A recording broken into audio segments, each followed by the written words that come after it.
Hi అండి. ఈరోజు video పప్పుచారు నా స్టైల్లో ఎలా చేస్తానో చూపిస్తాను. ముందుగా కందిపప్పు, కొంచెం శనగపప్పు, కొంచెం పెసరపప్పు మూడిటిని కలుపుకొని వాటిని శుభ్రంగా కడుక్కొని కొంచెం పసుపు, కొంచెం ఉప్పు, 2 పచ్చిమిర్చి వేసుకొని ఒక 2 విజిల్ వచ్చే వరకు విజిల్ చేసి పెట్టుకోండి.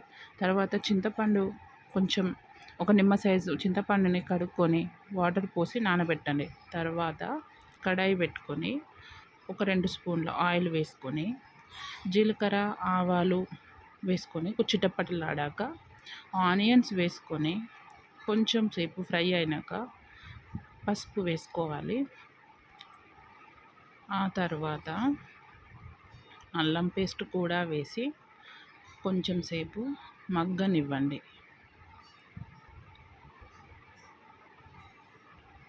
ఒక నిమిషం తర్వాత జీలకర్ర మెంతుల పౌడర్ని కూడా వేసి కలుపుకోవాలి.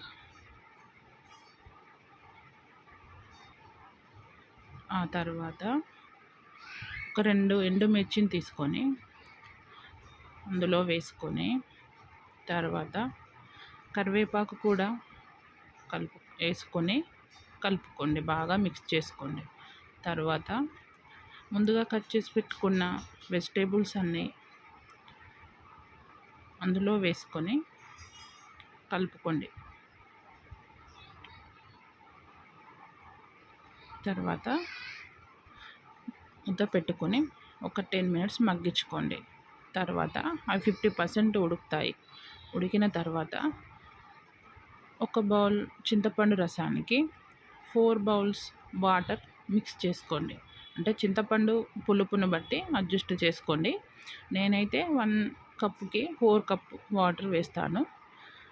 అడ్జస్ట్ చేసుకున్న తర్వాత అన్నీ మిక్స్ అయ్యేలాగా కలుపుకోండి. ఆ తర్వాత ముందుగా మనం ఉడికించి పెట్టుకున్న పప్పుని అందులో వేసి మిక్స్ చేసుకోండి. ఆ తర్వాత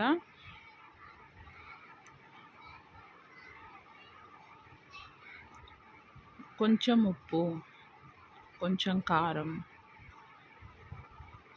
తర్వాత సాంబార్ మసాలా పౌడర్ వేసుకొని కలుపుకోండి.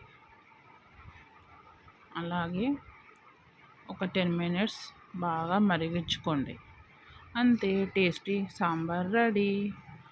నా వీడియో నచ్చినట్టయితే లైక్ చేయండి. ఫస్ట్ టైం నా ఛానల్ చూసినట్టయితే సబ్స్క్రైబ్ చేసుకోండి. ఇలాంటి రెసిపీస్ కావాలంటే నాకు కామెంట్ చేయండి. Thank you.